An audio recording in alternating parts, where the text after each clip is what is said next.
अभी आई है, अभी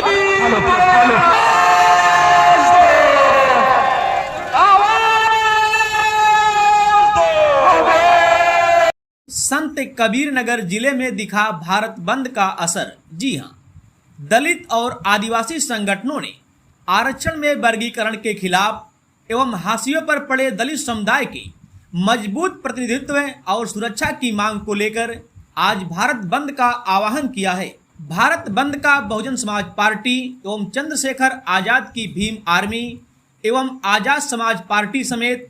कई संगठनों ने समर्थन किया है, जिसके क्रम में भारत बंद का असर यूपी के संत कबीर नगर जिले में भी देखा जा रहा है। दलित संगठनों द्वारा खलीलाबाद जूनियर हाई स्कूल से कलेक्ट्रेट तक विशाल जुलूस एवं विरोध प्रदर्शन किया गया। इस दौरान दलित संगठनों ने जहां दुकानों को बंद कराया तो वहीं रोड को भी कुछ समय के लिए जाम कर दिया, जिससे आने जाने वाले राहगीरों को काफी समस्याओं का सामना करना पड़ा। तत्पश्चात कलेक्ट्रेट पहुंचकर राष्ट्रपति को संबोधित ज्ञापन जिलाधिकारी संत कबीर नगर महेंद्र सिंह तंवर को सौंपा गया। संत कबीर नगर में दलित संगठनों, भीम आर्मी एवं बहुजन समाज पार्टी ने दिनांक 1/8/2024 को सुप्रीम कोर्ट की 7 न्यायाधीशों की पीठ द्वारा सुनाए गए फैसले के प्रति विपरीत दृष्टिकोण अपनाया है। दलित संगठनों एवं बसपा के बस्ती मंडल सेक्टर इंचार्ज धर्मदेव प्रियदर्शी ने केंद्र सरकार से अनुरोध किया है कि इस फैसले को खारिज करते हुए संसद का विशेष सत्र बुलाकर इसे 9वीं सूची में समावेश करते हुए संरक्षित किया जाए, जिससे भविष्य में SC/ST आरक्षण के साथ कोई भी खिलवाड़ न कर सके, क्योंकि यह अनुसूचित जातियों और अनुसूचित जनजातियों के संवैधानिक अधिकारों के लिए खतरा है। बसपा नेता धर्मदेव प्रियदर्शी ने सरकार को चेतावनी देते हुए कहा है कि अनुसूचित जाति एवं अनुसूचित जनजाति के हक, अधिकार एवं आरक्षण के साथ यदि किसी प्रकार का छेड़छाड़ किया गया तो हमारी नेता बहन कुमारी मायावती इसे कतई बर्दाश्त नहीं करेंगी। वहीं आजाद समाज पार्टी के नेता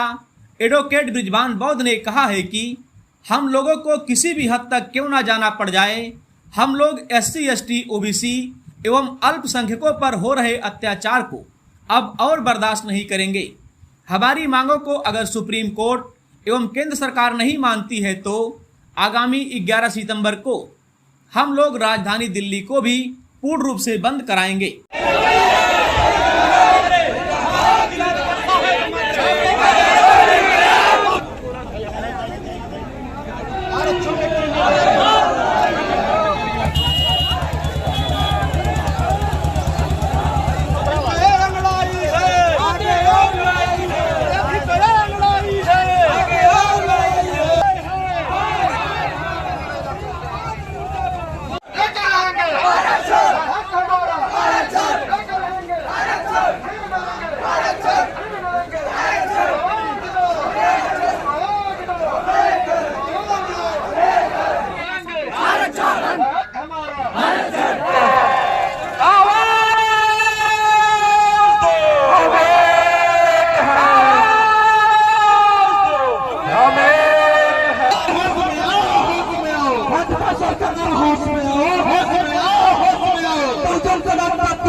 माननीय सुप्रीम कोर्ट द्वारा आरक्षण के विरोध में फैसला दिया गया है, जिसमें क्रीमी लेयर, SC/ST और वर्गों में वर्गीकरण का जो आदेश पारित किया है, उसके विरोध में दलित समाज पूरा आक्रोश है। और मैं आप मीडिया के माध्यम से कहना चाहता हूं माननीय सुप्रीम कोर्ट और माननीय सरकार को, जो ये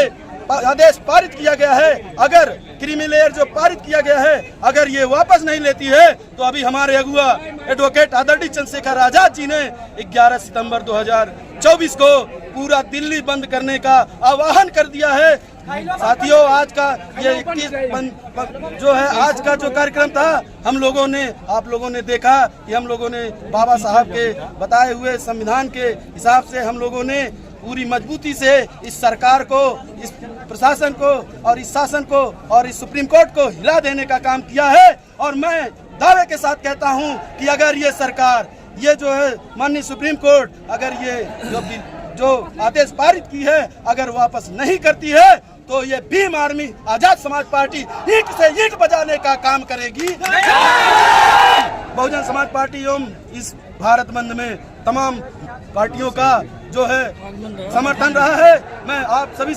को साधुवाद करता हूं और हमारा जो SC/ST क्रीमी लेयर वर्गीकरण का जो ये आदेश पारित किया है उसके विरोध में, और हमने अपनी मांग माननीय सुप्रीम कोर्ट को कह दिया है कि हमारे SC/ST क्रीमी लेयर के साथ साथ OBC क्रीमी लेयर भी खत्म करना पड़ेगा, अन्यथा फिर जो है हमने वही काम दोहराना है कि जो हमने एक बार 2 अप्रैल को दिखाया था 2018 में, और आज जो है आज का देख लिए है आप लोगों ने, विरोध प्रदर्शन जारी रहेगा जब तक खत्म नहीं होता है। 1 अगस्त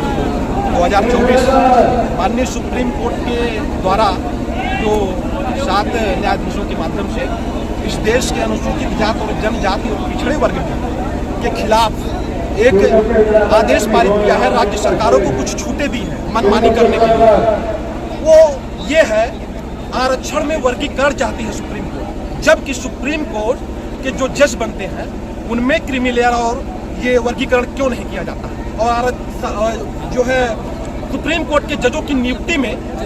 क्यों नहीं आरक्षण व्यवस्था बनाई जाती है। ये निचले पायदान में जो इस देश के सबसे अंतिम पायदान पर हैं, उनके आरक्षण पर, उनके हकों अधिकारों पर आप लोग एकजुट होकर के कोलिजन सिस्टम को प्रभावित करके हमारे खिलाफ जो है आप लोगों ने आदेश पारित कर दिया। माननीय बहन जी को जब जानकारी होती है, इस देश की नेता है दलितों पिछड़ों की, उन्होंने प्रेस कॉन्फ्रेंस के माध्यम से इस देश को बताने का काम किया है कि अगर आरक्षण पे जरा सा भी खतरा आएगा तो वह बहुजन समाज पार्टी और माननीय बहन कुमारी मायावती जी चुप नहीं बैठेंगी। वो इस देश की दलितों की, पिछड़ों की, अल्पसंख्यक की नेता है। और मैं बता दूं इससे हानि क्या है। अगर वर्गीकरण होता है, क्रीमी लेयर लागू होता है, प्रधान से लेकर के, राजनीतिक रूप से बता रहा हूं, प्रधान से लेकर प्रधानमंत्री तक के पदों पर दलितों का बड़े पैमाने पर नुकसान होगा, पिछड़ों का बड़े पैमाने पर नुकसान होगा। और मैं आपको बता दूं, और हम राजनीतिक रूप से इस देश में कमजोर हो जाएंगे। जब राजनीतिक रूप से हम लोग कमजोर होंगे तो हमारे हक और अधिकार आसानी से छीन लिए जाएंगे। इसलिए बहन कुमारी मायावती जी ने भारत बंद का आह्वान करते हुए इस देश में भारत बंद का नेतृत्व किया है, और उन्होंने हम लोगों को, कार्यकर्ताओं को आदेश दिया कि अपने जिलाधिकारी को, राष्ट्रपति को संबोधित ज्ञापन बड़े शांतिपूर्वक दीजिएगा। आज संत कबीर नगर जिला इकाई संत कबीर नगर BSP ने बड़े शांति से, वो पूरे जोर तोड़ दमखम से दलितों, पिछड़ों और अल्पसंख्यक के तमाम नेताओं के साथ इस भारत बंद को प्रभावित किया है, और ज्ञापन भी जिलाधिकारी को, महोदय को दिया है, और आगे चेतावनी भी देते हैं कि अगर क्रीमी लेयर वर्गीकरण को लेकर के केंद्र और सरकार और राष्ट्रपति महोदय ने कोई हस्तक्षेप नहीं किया, आगे हमारी बहन जी इसको और आगे बढ़ाने का काम करेंगी। और मैं आपको बताना चाहूँगा, इस देश में बहन जी उन गरीबों को जो जीवन के देश के अंतिम पायदान में रहने वाले हैं, जो मजदूर हैं, किसान हैं, नाला सफाई करने वाले हैं, नौजवान हैं, मजदूरी करने वाले हैं, किसानी करने वाले हैं, फैक्ट्रियों में काम करने वाले हैं, और आप कंपनियों में काम करने वाले हैं, जो छोटे छोटे पुर्जे बनाते हैं, वो दलित समाज के लोग हैं, वो गरीब समाज के लोग हैं। अगर आरक्षण खत्म हो जाएगा तो इस देश में ये लोग जो है कंपनियों में आरक्षण जो कर देंगे वर्गीकरण के माध्यम से, तो हम लोग का आरक्षण एकदम खत्म हो जाएगा। इसलिए मैं कहना चाहूँगा आप लोगों के माध्यम से कि हमारी बातें जन जन तक पहुँचाने का काम करें, अनुसूचित जातियों, जनजातियों, पिछड़ा वर्ग, अल्पसंख्यक, आदिवासियों तक हमारी बातें पहुँचाएं, और हम इस आंदोलन को आगे बढ़ाएंगे। और दलितों, पिछड़ों के लिए हमारी नेता बहन कुमारी मायावती जी और हमारे नेता श्री आकाश आनंद जी इस लड़ाई को आगे बढ़ा रहे हैं, और हम सब का नेतृत्व कर रहे हैं। एक बार फिर से इस जिले में कोने कोने से आए नौजवान, कार्यकर्ता, मजदूर, किसान अपना घर परिवार मजदूरी बंद करके, हमारे नेता लोग आए हैं, पिछड़े समाज के, मुस्लिम समाज के, ये सारे लोगों ने समर्थन किया है। हम सब का धन्यवाद देते हैं। इसमें सरकार का क्या फायदा है? केंद्र सरकार का, केंद्र सरकार का ये फायदा है कि दलितों को आपस में लड़ा देगी। जो इस देश के 40 करोड़ की आबादी दलित समाज की इस देश में है, और उसमें आपसी फूट डालेगी, आपसी जातिवाद की भेदभाव पैदा करेगी, जो पहले उनका करते रहना उनका काम है। इसलिए मैं चाहूंगा आप लोग हमारा समर्थन करिए, और आप जो पत्रकार साथी हैं, आपके भी परिवार से उसका लाभ होगा। मेरे साथियों, आप सबको धन्यवाद। जय भीम, जय भारत, खुदा हाफिज।